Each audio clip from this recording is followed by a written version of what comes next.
Assalamualaikum warahmatullahi wabarakatuh. Perkenalkan, nama saya Salwananda Iskandartani. Di sini saya akan menjelaskan beberapa materi mengenai akuntansi. Yang pertama ada persamaan dasar akuntansi. Persamaan dasar akuntansi adalah sebuah rumus dasar yang selalu digunakan pada perhitungan akuntansi, atau juga sebuah hubungan antara harta, hutang, dan modal dari sebuah perusahaan. Berikutnya ada unsur-unsur persamaan dasar akuntansi. Yang pertama, aktiva atau aset, yaitu sumber daya yang dimiliki perusahaan akibat suatu peristiwa transaksi masa lalu dan harapannya di masa depan perusahaan akan memperoleh manfaat ekonomi dari sumber tersebut. Yang kedua, kewajiban atau liabilitas, yaitu merupakan tanggung jawab perusahaan akibat transaksi di masa lalu yang harus diselesaikan dengan pengorbanan sumber daya perusahaan. Berikutnya ada modal atau ekuitas, yaitu merupakan sisa kepentingan dalam aktiva perusahaan setelah dikurangi dengan kewajiban. Selanjutnya, pendapatan atau revenue, yaitu arus masuk atau peningkatan atas aktiva dan penurunan kewajiban yang timbul akibat aktivitas penjualan atau pembuatan barang dan jasa yang menjadikan kegiatan utama perusahaan. Berikutnya ada beban atau expense, yaitu merupakan arus keluar atau penggunaan atas aktiva dan peningkatan kewajiban yang timbul akibat aktivitas penjualan atau pembuatan barang dan jasa atau aktivitas lain yang menjadi kegiatan utama perusahaan. Berikutnya ada prive, yaitu bisa diartikan sebagai pengambilan aset perusahaan oleh pemilik untuk kepentingan pribadi. Rumus dasar persamaan akuntansi yaitu aset sama dengan kewajiban ditambah dengan modal. Untuk keterangannya, jika suatu aset perusahaan bertambah, pada saat yang sama sisi kredit juga akan bertambah. Jika penambahan aset terjadi karena kenaikan pendapatan, maka bagian ekuitas akan bertambah sebesar jumlah yang sama dengan kenaikan di bagian aset. Selanjutnya, jika aset perusahaan berkurang atau sisi debit, pada saat yang sama, sisi kredit juga akan berkurang. Jika pengurangan aset disebabkan karena membayar kewajiban, maka kewajiban akan berkurang. Jika penggunaan aset disebabkan karena membayar beban operasi, maka bagian laba ditahan akan berkurang. Selanjutnya ada istilah dasar akuntansi. Yang pertama ada kas, yaitu alat pembayaran yang dimiliki perusahaan dan siap digunakan seperti cek dan uang tunai. Yang kedua, piutang usaha, yaitu tagihan perusahaan kepada pihak lain akibat transaksi yang terjadi di masa lalu. Selanjutnya, utang usaha, yaitu kewajiban membayar sejumlah uang, barang, jasa kepada pihak lain yang timbul akibat transaksi perusahaan yang dilakukan di masa lalu. Yang keempat, peralatan kantor, yaitu alat-alat yang dimiliki dan digunakan perusahaan dalam operasi jangka panjang, seperti meja, kursi, komputer, dan lain-lain.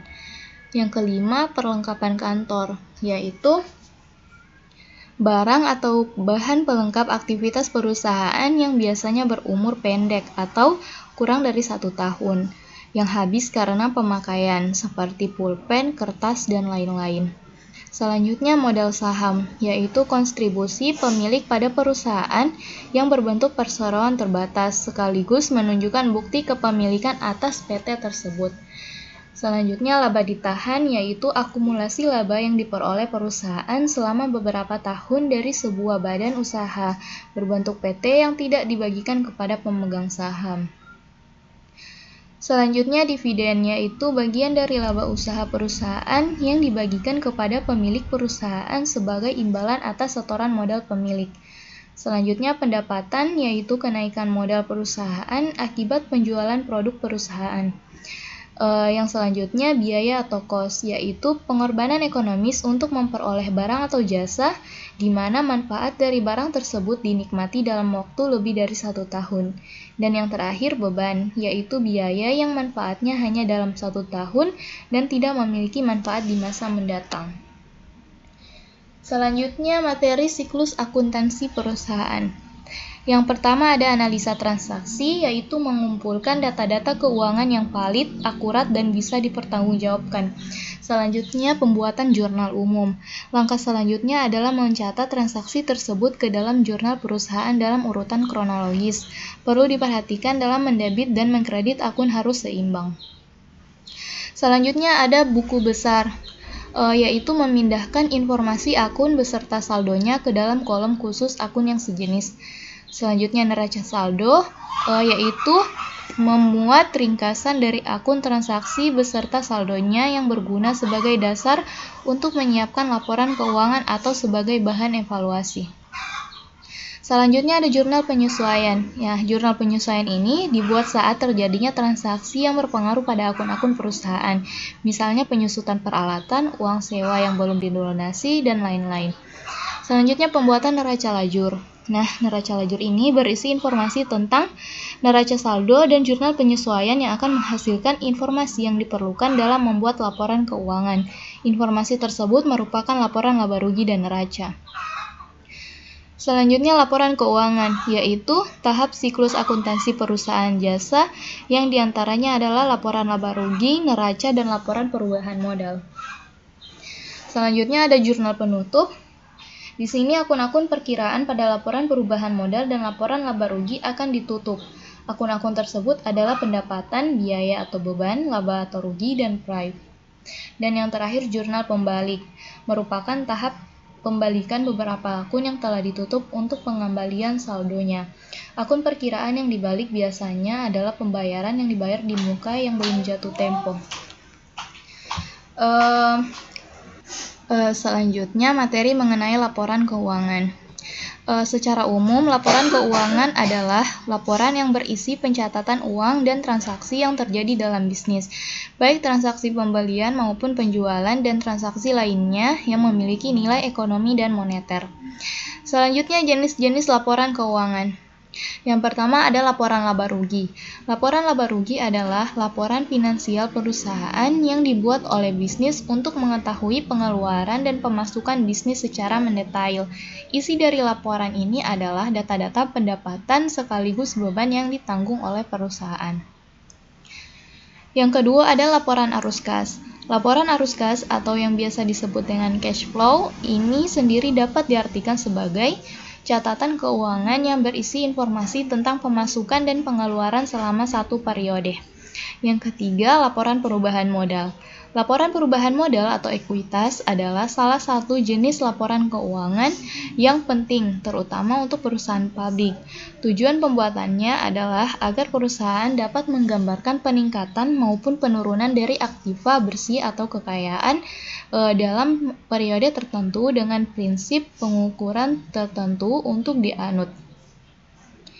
Selanjutnya ada laporan neraca, yaitu laporan neraca atau balance sheet. Biasanya terdapat beberapa informasi mengenai akun-akun aktiva, serta hal-hal yang menjadi kewajiban perusahaan dalam satu periode dalam penerapannya.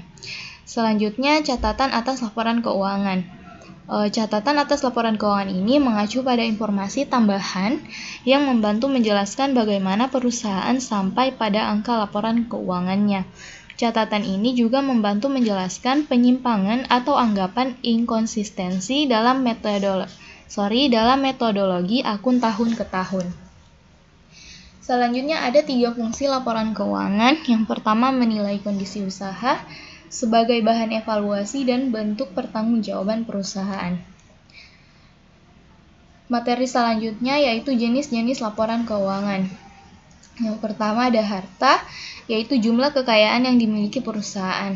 Hutang, pengorbanan ekonomis yang harus dilakukan perusahaan. Beban, yaitu pengorbanan yang terjadi selama kegiatan usaha untuk memperoleh pendapatan. Modal, yaitu selisih harta dan kewajiban. Dan yang terakhir ada pendapatan, yaitu penghasilan yang diperoleh perusahaan. Berikutnya adalah perhitungan pendapatan. Ada 3 pendekatan. Yang pertama pendekatan produksi, yaitu Y sama dengan Q1 kali P1 ditambah dengan Q2 kali P2 dan seterusnya. Keterangannya Y yaitu pendapatan nasional, P1 yaitu harga barang ke 1, PN yaitu harga barang ke N, Q1 yaitu jenis barang, dan Kn adalah jenis barang ke N. Selanjutnya pendekatan pendapatan. Y sama dengan R tambah W tambah I tambah P, di mana Y adalah pendapatan nasional, R pendapatan dari upah, gaji, dan lainnya, W pendapatan bersih dari sewa, I pendapatan dari bunga, dan P pendapatan dari keuntungan perusahaan dan usaha perorangan. Selanjutnya pendekatan pengeluaran. Y sama dengan C tambah G tambah I ditambah X kurang M, di mana Y yaitu pendapatan nasional, C consumption atau konsumsi rumah tangga, I investment atau investasi, G government expenditure atau pengeluaran pemerintah, dan X ekspor, serta M adalah impor. Nah, sekian penjelasan yang dapat saya sampaikan. Lebih dan kurangnya saya mohon maaf. Assalamualaikum warahmatullahi wabarakatuh.